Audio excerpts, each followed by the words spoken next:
Fala galera, e aí, tudo bem com todos? Espero que sim. Vamos então para mais um capítulo de Obreiros da Vida Eterna?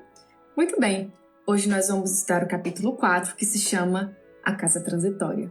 Então, sem mais delongas, vamos ao nosso estudo. Muito bem, André estava na equipe de Jerônimo. Jerônimo era o coordenador, o líder, vamos dizer assim, e eles tinham a missão de auxiliar alguns encarnados que estavam perto de desencarnar. Então, a missão deles era aqui na Terra. Só que antes deles partirem para essa missão, eles passaram por um local que se chamava Lar Fabiano de Cristo, ou Casa Transitória, que é o nome do nosso capítulo. Esse local, ele servia de abrigo para espíritos recém-desencarnados. Então, eles iam para lá, essa é a equipe de André, para tentar ajudar de alguma forma e se ambientando lá com o local, porque esse local ia servir de abrigo para aqueles encarnados que iriam desencarnar e eles estavam responsáveis por eles. Então, eles precisavam passar primeiro pela Casa Transitória de Fabiano, né? Uns chamam de Lar Fabiano de Cristo, outros Casa Transitória e Casa Transitória de Fabiano. Então, era uma casa, né, um abrigo localizado numa região muito difícil, onde a treva era muito densa, onde ela estava rodeada de espíritos, né, indisciplinados, com raiva, com ódio, perdidos, sofredores, enfim, todo tipo. E aí eles foram caminhando até lá, né? Foram caminhando. André já estava cansado. E à medida que eles iam entrando assim no abismo, André narra que ele sentia uma tristeza, assim, uma coisa sufocante de tristeza. Olha só como o nosso pensamento é tudo, né, gente?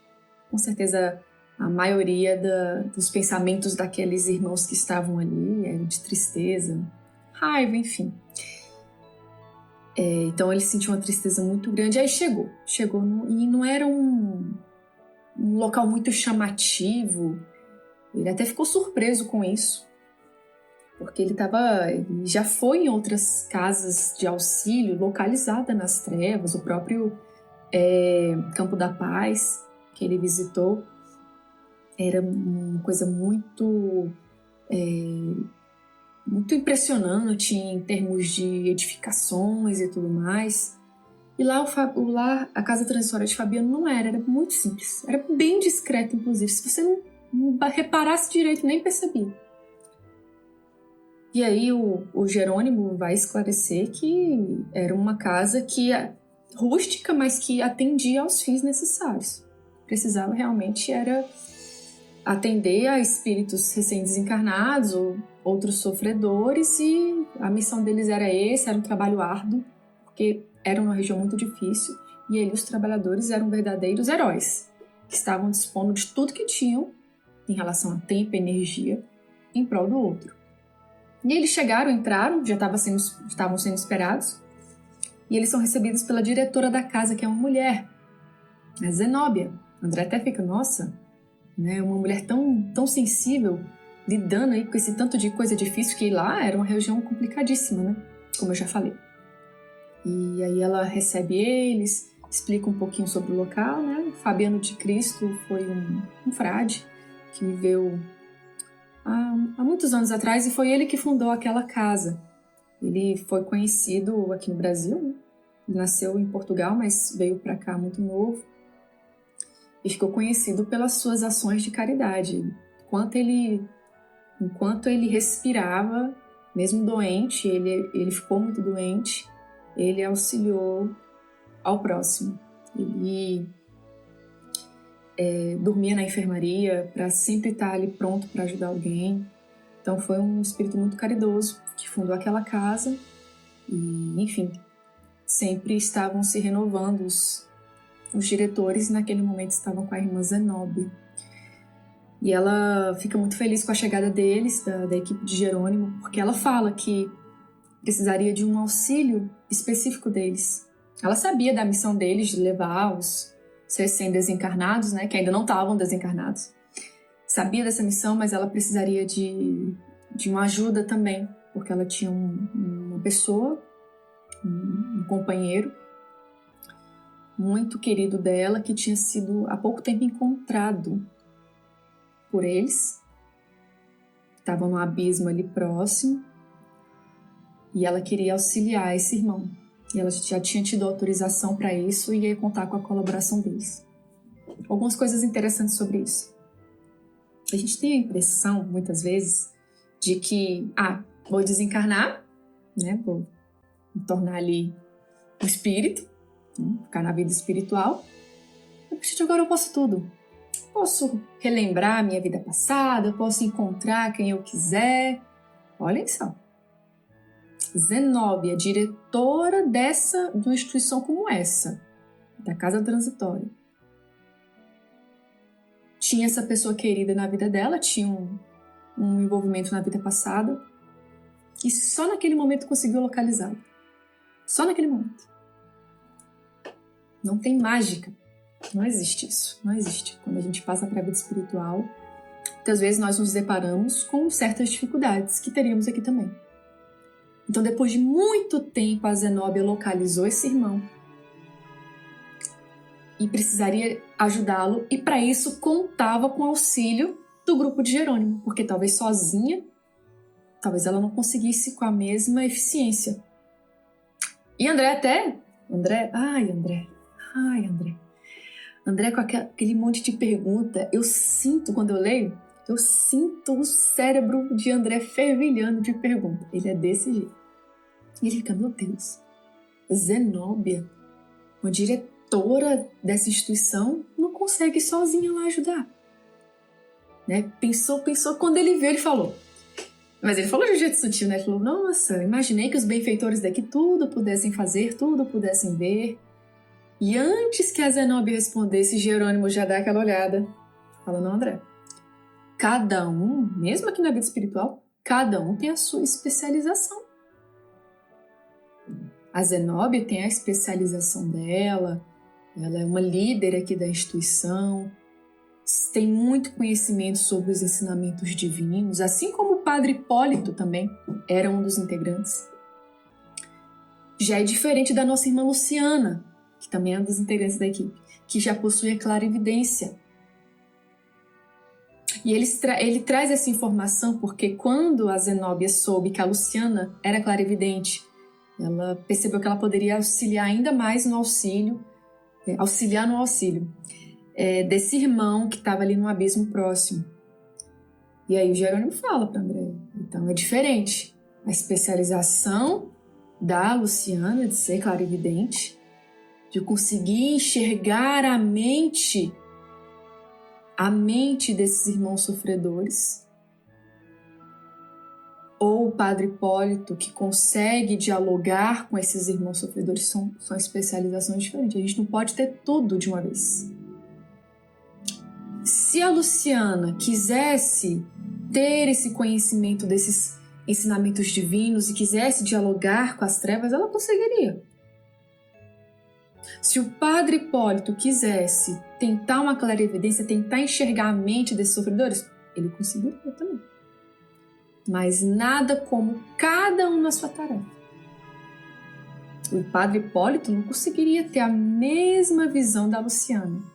E a Luciana não conseguiria ter o mesmo diálogo com os sofredores. Porque cada um tem a sua especialização. O mesmo se dá com a Zenóbia. Ela é uma líder aqui dessa instituição. Ela lida muito bem no que diz respeito à conversa com esses irmãos sofredores.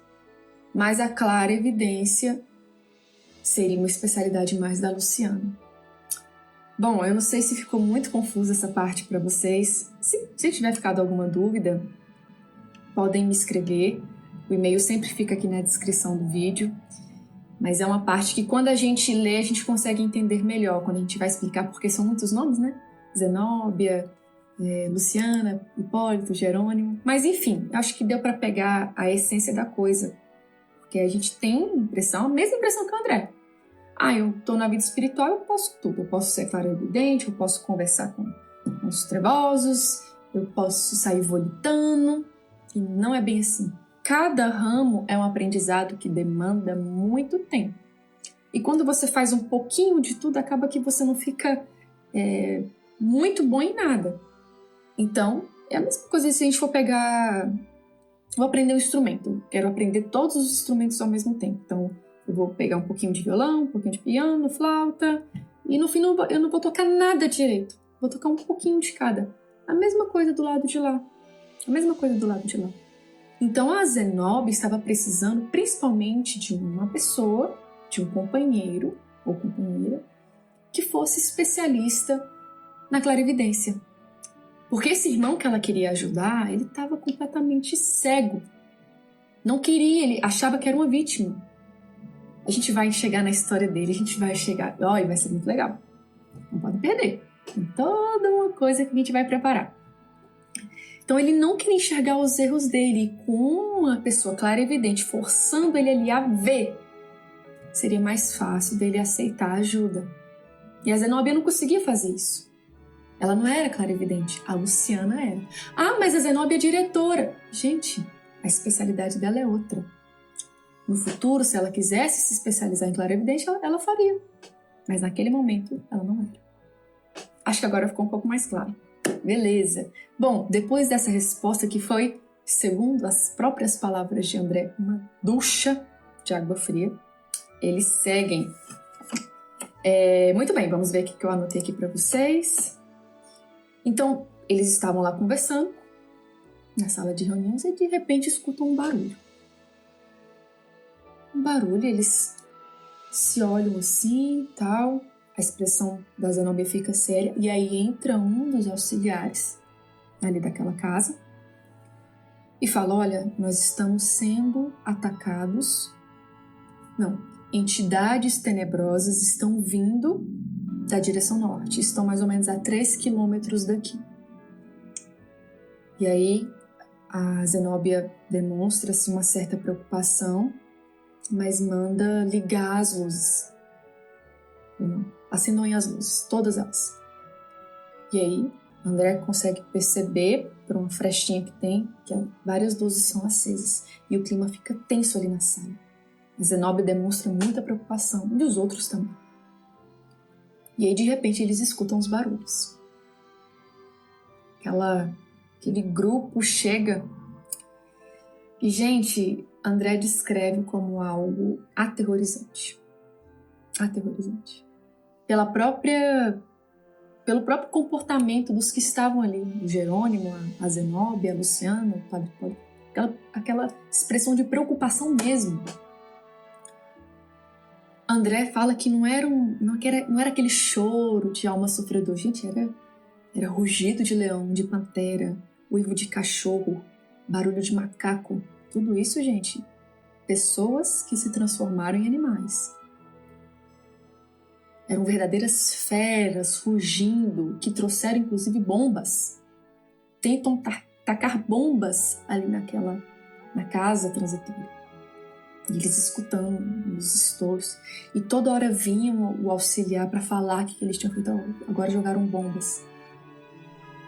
E aí a Zenobia, agora liguem as redes elétricas, os choques elétricos. E foram momentos de total tensão.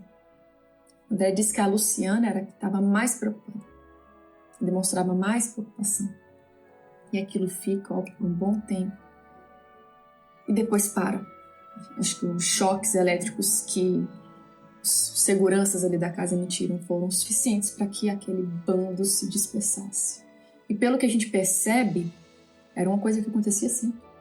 Como eu falei, era localizado numa região complicadíssima.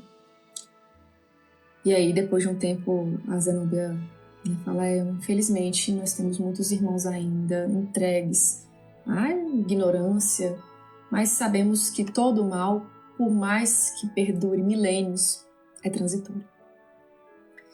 E aí eles iam continuar a conversação, mas toda hora chegava alguém para falar alguma coisa para Zenóbia, né? Que a gente até nota o tanto que ela era atarefada. Que mulher atarefada, gente. Ela não tem um segundo assim para conversar. Ela vai falar e fala, gente, ó, Zenóbia, acabou de chegar a informação de que um grupo vai vir aqui com 3 desencarnados, 3 recém-desencarnados, precisando de leitos. Ela, tá, providencia isso. Aí quando ela ia falar de novo, Zenóbia, olha, tô precisando de você assim. Toda hora entrava alguém perguntando alguma coisa. E um dos últimos que vem fala que é interessante. Isso a gente só vai ver nesse livro. Pelo menos eu não tenho conhecimento dessa informação em outro local. E é uma desintegração etérica que eles falam aqui. É como se fosse um fogo. O que é? É como se a espiritualidade, como se os benfeitores providenciassem essa ferramenta que queima essas massas densas da treva. A gente vai ter um capítulo só sobre isso. Mas por que eu estou trazendo já? Porque esse auxiliar fala, olha, o fogo vai passar amanhã. O fogo vai passar amanhã, então isso quer dizer que a gente precisa mudar a nossa casa de local. E aí ela, olha, nossa, eu não esperava isso, mas eu já imaginei que o fogo ia passar. Porque realmente a gente está vivendo um momento difícil aqui nesse local, então o fogo realmente precisa vir. É como se a treva fosse ficando tão sufocante, tão densa, e viesse esse fogo para dispersar um pouco e a treva ficasse menos densa. Uma explicação bem grosseira, mas acho que dá para entender. E aí ela fala assim, amigos, eu preciso ver o local que a gente vai para mover com a nossa casa, com licença e tudo mais. E aí deixa eles na companhia de um trabalhador de lá. E André vai observando as instalações e ele observa que o chão é de um material muito fino. E aí ele explica, ó, é para a gente poder se locomover com mais facilidade. Aqui é uma casa transitória. Então a gente, quando a gente precisa mudar de local, a nossa casa voa, imagina. Essa casa voa e vai pousar no novo local. Então, por isso que era um chão mais fino. Interessantíssimo, gente. Nossa, André Luiz, eu fico pensando no povo que leu isso nos anos 40. Eles devem ter ficado assim impressionados. Tanto que muitos falavam que Chico estava inventando tudo que não era possível. A gente vê hoje, né? Tudo isso aí já acontecendo. Mas enfim, André fica curioso para conversar com alguém que fosse ali da área médica como ele. E aí ele é apresentado ao irmão Gotuso. Só que a gente só vai ver isso na próxima aula, que se chama, né? O capítulo 5 se chama Irmão Gotuso. Então, se Deus quiser, vejo vocês na semana que vem.